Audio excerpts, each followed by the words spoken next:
امام علی علیہ السلام لوگوں کو خطبہ دے ہی رہے تھے، اتنے میں ایک شخص کہنے لگا، یا علی، عربی زبان میں الف سے لے کے یہ تک سب سے زیادہ استعمال ہونے والا حرف کون سا ہے؟ امام علی علیہ السلام مسکرا کے فرمانے لگے، عربی زبان میں سب سے زیادہ استعمال ہونے والا حرف الف ہے، الف ہے۔ تو وہ کہنے لگا، یا علی، ایسا ممکن ہے کہ آپ میرے لیے ایسا خطبہ لکھیں جس میں الف نہ آئے؟ امام علی علیہ السلام نے فرمایا، لکھنے کو چھوڑ، سننا شروع کر، میں ابھی ایسا خطبہ دوں گا جس میں الف نہیں آئے گا، الف نہیں آئے گا۔ مولا نے اسی وقت ایسا خطبہ دیا کہ پورے خطبے کے اندر کہیں الف نہیں آیا۔ قرآن کے اندر جب بہت سے لوگ تلاوت کرتے تھے تو اعراب نہیں تھے، غلط پڑھتے تھے۔ امام علی علیہ السلام نے فرمایا، اعراب لگاؤ، میں بتاؤں گا اعراب کیسے لگائے جائیں گے، نقطے کیسے لگائے جائیں گے۔ بے کے نیچے ایک نقطہ، تے کے اوپر دو نقطے، سے کے اوپر تین نقطے، جیم میں، کھے میں، زال میں، زے میں، اتنے نقطے ہیں۔ اس شخص نے جب نقطے دیکھے کہا، یا علی، اب تو ممکن ہی نہیں رہا کہ کوئی ایسا کلام عربی میں کرے جس میں ایسا حرف استعمال کرے کہ جس میں نقطہ نہ ہو۔ امام علی علیہ السلام نے فرمایا، اے بندہ خدا، سن، میں ابھی ایسا خطبہ دوں گا جس میں کہیں نقطہ نہیں آئے گا، نقطہ نہیں آئے گا۔ ہم ایسے مولا کے ماننے والے ہیں جس کے کلام کو نہج البلاغہ کہا جاتا ہے۔ آج تک دنیا پریشان ہے۔ مولا نے فی البدی ایسی دعائیں کہی ہیں، ایسے خطبے دیے ہیں کہ جن کو سوچنے کے لیے، سمجھنے کے لیے، ان کی تشریح کرنے کے لیے، شرح لکھنے کے لیے، تفسیر کرنے کے لیے کہیں برس کی ضرورت ہے۔ اللہ کے کلام سے نیچے اور تمام مخلوقات کے کلام سے بالاتر کلام کا نام نہج البلاغہ ہے، نہج البلاغہ ہے۔ پھر ایک دوسرے شخص نے کہا، یا علی، میں بھی کچھ پوچھنا چاہتا ہوں۔ امام علی علیہ السلام نے فرمایا، پوچھو، پوچھو، میں زمین کے رستوں سے زیادہ آسمانوں کے رستے جانتا ہوں، پوچھو، پوچھو، پوچھو۔ تو وہ کہنے لگا، یا علی، ایک ایسا عدد بتائیے جو 1 سے لے کے 10 تک ہر عدد پہ تقسیم ہو اور پیچھے کچھ نہ بچے، یعنی اشاریہ اور پوائنٹس میں بھی کچھ نہ بچے۔ امام علی علیہ السلام مسکرا کے فرمانے لگے، 10 تک گنتی جانتا ہے؟ تو وہ کہنے لگا، ہاں یا علی، جانتا ہوں۔ امام علی علیہ السلام نے فرمایا، تو پھر گن، کون کون سے عدد میں عین آتا ہے؟ اس شخص نے گننا شروع کیا، واحد، اثنین، ثلاثہ، اربعہ، اربعہ میں عین آتا ہے، 4 میں عین آتا ہے، خمسہ، سدہ، سبعہ، سبعہ میں عین آتا ہے، 7 میں عین آتا ہے، ثمانیت، تسعہ، 9 میں عین آتا ہے، عشرہ، 10 میں عین آتا ہے، 4، 7، 9، 10۔ امام علی علیہ السلام نے فرمایا، ان چاروں کو ضرب دے، 7 سے ضرب دے 4 کو، 28، 28 کو ضرب دے 9 سے، 252، 252 کو ضرب دے 10 سے، 2520۔ یہ وہ عدد ہے جو 1 سے لے کے 10 تک سب پہ تقسیم ہوتا ہے، کچھ نہیں بچتا، کچھ نہیں بچتا۔ اگلا سوال کیا، یا علی، اگر زمین کے ایک سرے سے دوسرے سرے پر جائیں تو کتنا فاصلہ ہوگا؟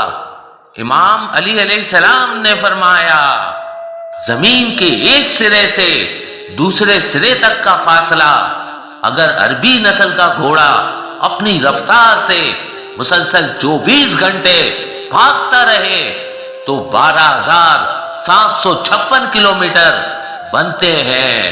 سائنس نے بعد میں دریافت کیا کہ زمین کا ڈایا میٹر اتنا ہے، اگر اتنے دن گھوڑا دوڑایا جائے 24 گھنٹے تو 12,756 کلومیٹر بنتے ہیں۔ سائنس سے کہو علی سے سیکھے۔ تو وہ حیرت سے پوچھنے لگا، یا علی آپ کو یہ سب کیسے پتا ہے؟ امام علی علیہ السلام نے فرمایا، میں وحدت کا روپ ہوں، میں توحید کی پرچھائی ہوں، میں اللہ کا چھپا ہوا راز ہوں۔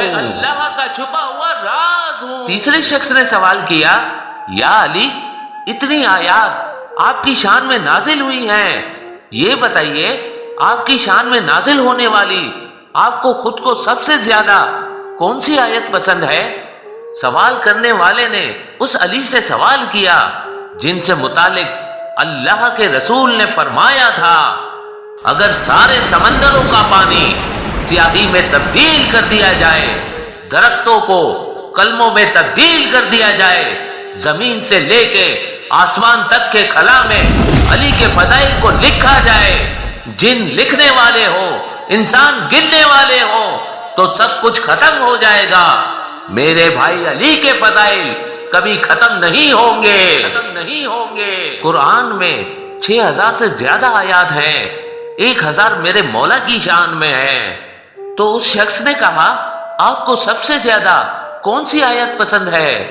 امام علی علیہ السلام نے فرمایا، قرآن میں جتنی آیات، جتنے سورے میری شان میں نازل ہوئے ہیں، مجھے یہ ایک آیت سب سے زیادہ پسند ہے، وہ ہے 13واں سورہ، سورہ رات، سورہ رات کی آخری آیت۔ اور وہ جو کافر ہیں، اے میرے حبیب، وہ آپ سے کہتے ہیں کہ آپ اللہ کے بھیجے ہوئے نہیں ہیں، آپ اللہ کے رسول نہیں ہیں۔ اے میرے حبیب آپ کہہ دیجئے، میں کوئی دلیل پیش نہیں کروں گا، میں کوئی معجزہ پیش نہیں کروں گا، بس 2 گواہ کافی ہیں۔ اللہ کے رسول نے 500 سے زیادہ معجزات دکھائے ہیں، چاند کے 2 ٹکڑے کیے، رسول مان لو، ہاتھوں پہ انگریزوں نے گواہی دی، رسول مان لو، سامنے درخت جھکنے لگے، رسول مان لو، بلند قد سے بلند قد آدمی جب حبیب خدا کے ساتھ کھڑا ہوتا تھا، سر سے لے کے گردن تک چھوٹا نظر آتا تھا، پورے جسم سے نور چھن چھن کے نکلتا تھا، پیشانی پہ نور تھا، پشت پہ مہر نبوت تھی۔ اگر جس کے اتنے معجزات ہوں، جس کے لوہاب دہن سے بیمار کو شفا ملے، اور لوہاب دہن اگر کنویں میں ڈالے تو پانی میٹھا ہو جائے، اگر بیمار کو ہاتھ لگائے تو اسے شفا ملے، جن کی دن میں سوئی کھو جائے تو وہ رات کا انتظار کرے کہ حبیب خدا آئے، ہم ان کے پیشانی کے نور میں دن کی کھوئی ہوئی سوئی رات میں دیکھ لیں۔ جس رسول خدا کے اتنے معجزے، قرآن ان کی رسالت کا معجزہ، اللہ نے فرمایا، اے میرے حبیب ان سارے کفار سے کہہ دیجئے کہ کوئی معجزہ نہیں چاہیے، کوئی دلیل نہیں چاہیے، تم نہیں مانتے تو تمہارے اور میرے درمیان بس 2 گواہ کافی ہیں، ایک اللہ اور دوسرا وہ کہ جس کے پاس پوری کتاب کا علم ہے۔ تو وہ کہنے لگا، یا علی آپ کو یہ آیت سب سے زیادہ کیوں پسند ہے؟ امام علی علیہ السلام نے فرمایا، کیونکہ اس آیت میں رسول خدا کی رسالت کی گواہی کے لیے اللہ نے جہاں اس آیت میں پہلے اپنا نام رکھا، اس کے فوراً بعد میرا نام رکھا۔ اللہ کے رسول نے فرمایا، ایک اللہ گواہ کافی ہے، اور دوسرا وہ جس کے پاس پوری کتاب کا علم ہے۔ اللہ خود سے آئے گا نہیں، نہ وہ جسم ہے، نہ صورت ہے، نہ مادہ ہے، وہ جسم جسمانی سے مبرہ ہے، اس نے گواہی کے لیے آنا نہیں ہے۔ نہ قرآن ہوتا، نہ چاند، نہ سورج، نہ ستارے، نہ چرند، نہ پرند، نہ ملائکہ، نہ کوئی اہل ایمان، نہ کوئی جبرائیل، نہ میکائیل، نہ اسرائیل، نہ اسرافیل، کچھ نہ ہوتا، بس ایک علی ہوتا، تب بھی رسول خدا کی رسالت ثابت تھی، رسول خدا کی رسالت ثابت تھی۔